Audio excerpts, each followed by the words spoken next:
Les Turcs, eux, ne se posent pas cette question. Ils se posent une autre question. Qu'avons-nous fait de mal? Qu'est-ce que nous avons fait de mal pour qu'on ait le malheur, c'est-à-dire que nous sommes responsables de ce qui nous arrive. Et l'évolution depuis 2001 a donné un peu raison à cette théorie du complot avec l'invasion de l'Irak, etc. Et les Arabes voyaient dans tout ça une sorte de complot de l'Amérique et du sionisme qui, à leurs yeux, ne fait que représenter l'impérialisme américain au Moyen-Orient, alors que ça n'a absolument, strictement rien à voir, que Israël a été installé par la Russie d'abord, c'est la Russie et que c'était des socialistes et des communistes juifs qui ont créé l'État d'Israël. C'est des socialistes et des communistes qui ont créé le communisme intégral dans les kibbutzim. Ça n'a absolument rien à voir. Les Américains sont venus à la dernière minute le soutenir. Pour l'histoire.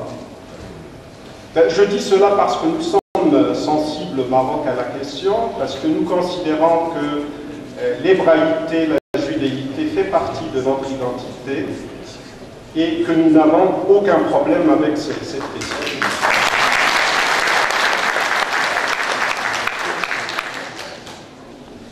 Alors, il y a eu le discours d'Obama en 2009 qui change toute la donne et qui inaugure une nouvelle phase où en fait le Moyen-Orient est beaucoup moins important pour les États-Unis d'Amérique que par le passé, où les Américains en fait regardent vers le Pacifique et que le Moyen-Orient, étant donné d'ailleurs qu'ils vont devenir assez rapidement autonomes par rapport au pétrole du Moyen-Orient.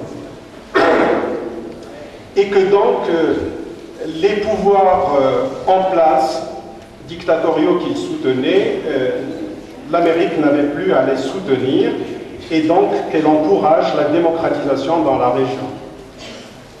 Et c'est une nouvelle phase qui a changé la vision de l'Amérique dans la région, même si l'anti-américanisme primaire est toujours présent assez fort, mais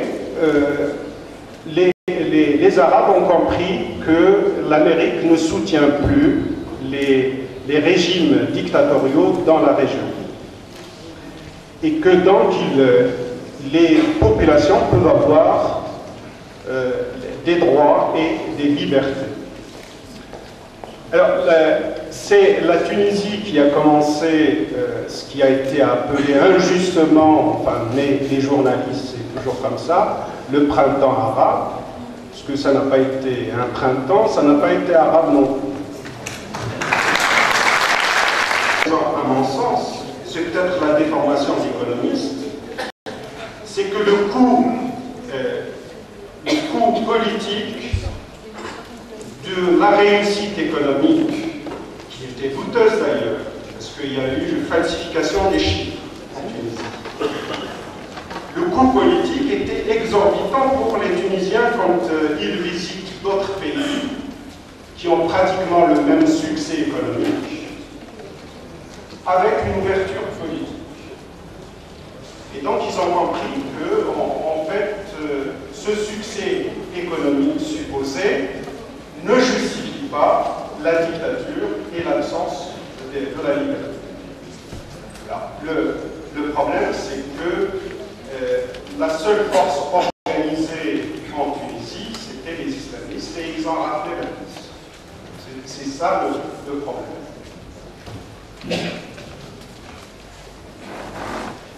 Je passe au processus de la révision constitutionnelle de 2011 au Maroc. Donc j'ai dit qu'il y a eu au Maroc une ouverture et il y a eu les événements de 2011 en Tunisie, puis en Égypte, en Libye, etc. Alors, un mouvement du 20 février s'est constitué au Maroc, c'est des jeunes, où il y avait une présence amazigh importante, qui revendiquait pour les Amazirs évidemment la reconnaissance de l'amazigh comme langue officielle, mais aussi, il revendiquait aussi l'égalité absolue entre les hommes et les femmes, la monarchie parlementaire pour aller vite.